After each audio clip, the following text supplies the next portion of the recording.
Close your eyes. The year is 113 AD.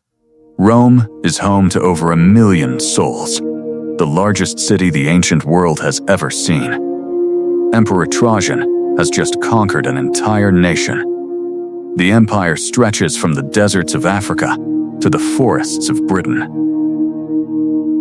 But forget the emperors. Forget the generals. What did it actually feel like to live a single day here?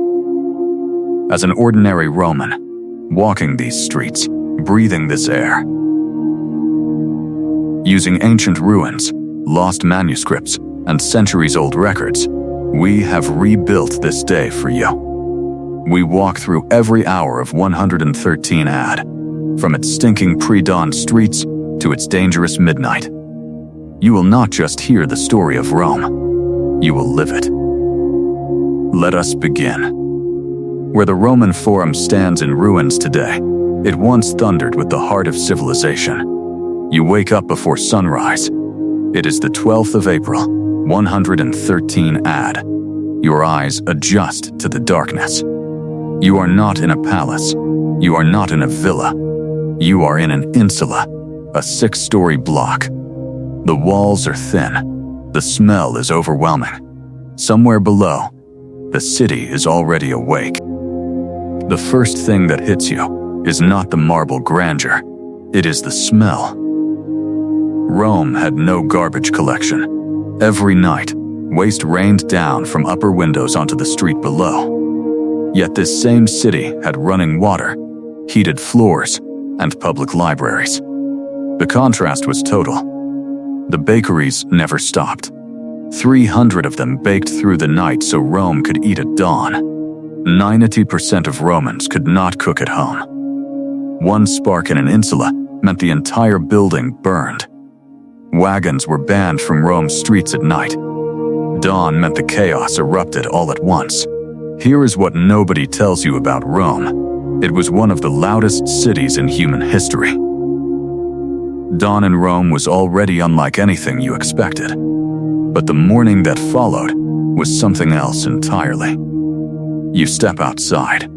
The thermopolia are already open, Rome's answer to fast food. On every corner. Breakfast for the poor was bread soaked in olive oil. That was it. That was the entire meal. But the wealthy Romans ate nothing in the morning at all. To show hunger was considered vulgar. Every morning, the salutatio ritual began. Dozens of clients lined up at the senator's door before sunrise. The senator handed out small coins, the sportula. Without it, most clients could not eat that day. 400,000 slaves lived in Rome. In 113 AD, fresh Dacian captives were still arriving from Trajan's war. In 113 AD, the column of Trajan was being built right now, and you could hear it from anywhere in Rome. These workers received no pay. Dacian slaves were building the monument that celebrated their own defeat. Here is what nobody talks about. Rome had a urine economy, and it touched everything in this city. The morning of Rome had already shattered every expectation, but midday would change everything. By midday, Rome did something no modern city does. It simply stopped.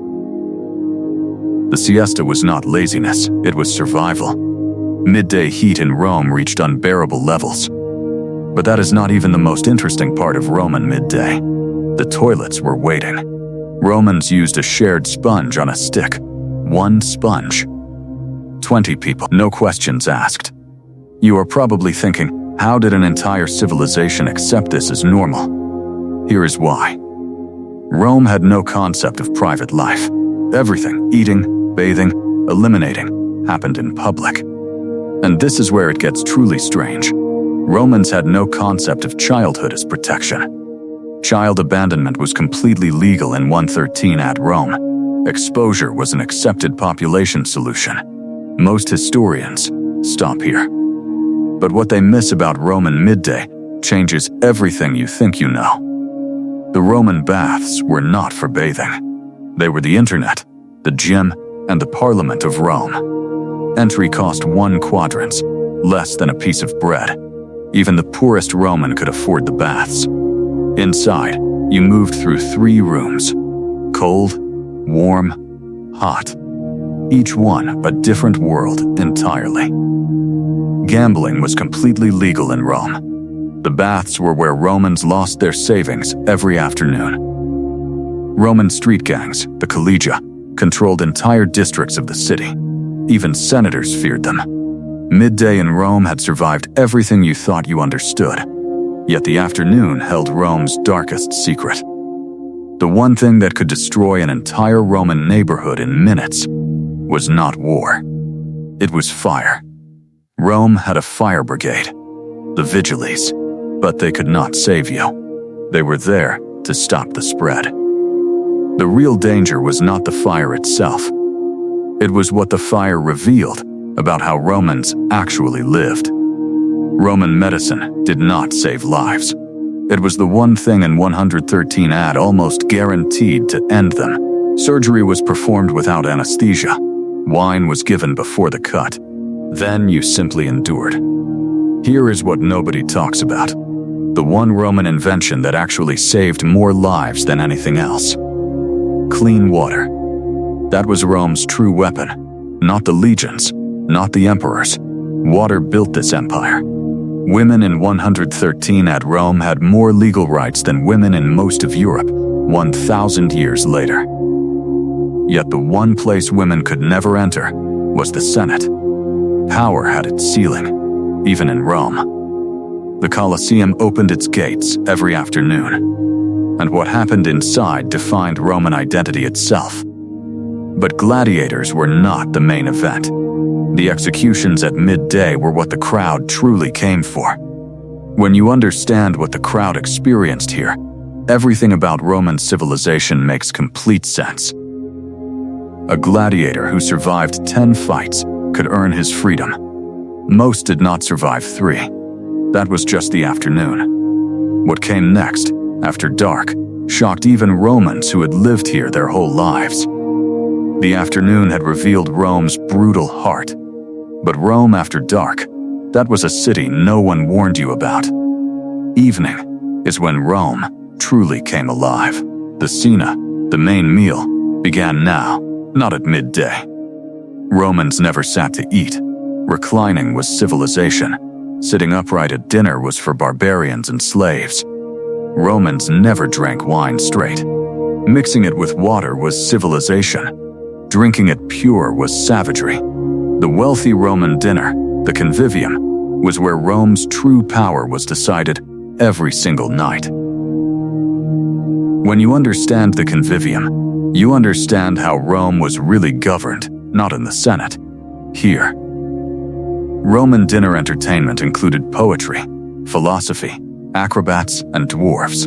Sometimes all 4 simultaneously. You are probably thinking, this sounds magnificent. It was. For 20% of Rome's population, Rome had no street lighting. After dark, the city belonged to those who could afford torches and those who could not. Roman street crime after dark was not a risk. It was a certainty. The city itself warned you to stay inside. Even the poet Juvenal wrote about it. Walking Rome's streets at night without a will was foolish. The obsession with death ran through Roman daily life. Even dinner plates were decorated with skulls. Evening had shown you Rome's pleasure and Rome's darkness. But midnight was something no history book prepares you for. After midnight, Rome's million residents faced the same enemy they faced every single night. Noise. Roman law banned carts from the city during daylight.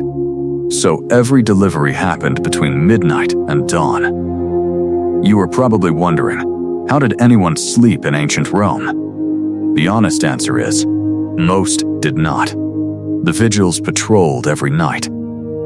But they were not police. They were Rome's answer to organized fear. Insula fires at night were the true terror of Rome. When one started, the entire block could vanish in minutes. Rome burned so often that owning property near the Suburra was the Roman version of losing everything. And here is the part that will surprise you most. Some Roman landlords started fires deliberately. Roman law allowed a landlord to buy burned land cheaply and rebuild, then charge 3 times the rent. But that is not even the most interesting part of Rome at night. The dead were never far away. Roman law forbade burials inside the city. The dead lined every road leading out of Rome for miles.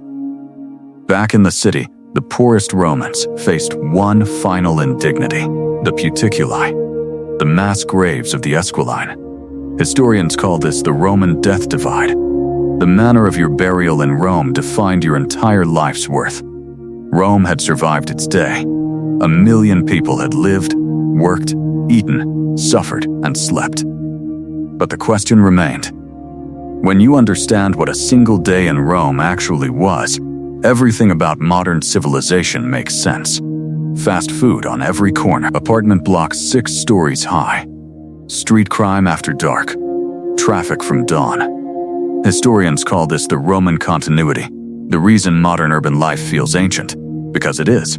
The Roman continuity is this: every city built after Rome was built in Rome's image, knowingly or not. Once you see the Roman continuity, you cannot unsee it.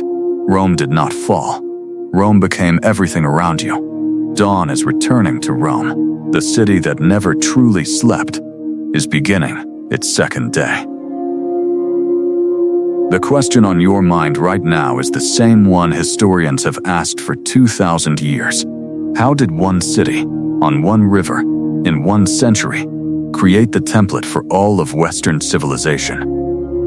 The answer is the Roman continuity. Not an accident, not fate. A daily choice made by 1 million ordinary people. The slave, the baker, the senator, the gladiator, each one, without knowing it, was building something that would outlast them all. Rome did not fall in 476 AD. Rome had already won. It had already become everything that came after it.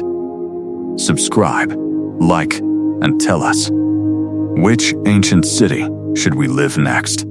As always, we'll see you in the past.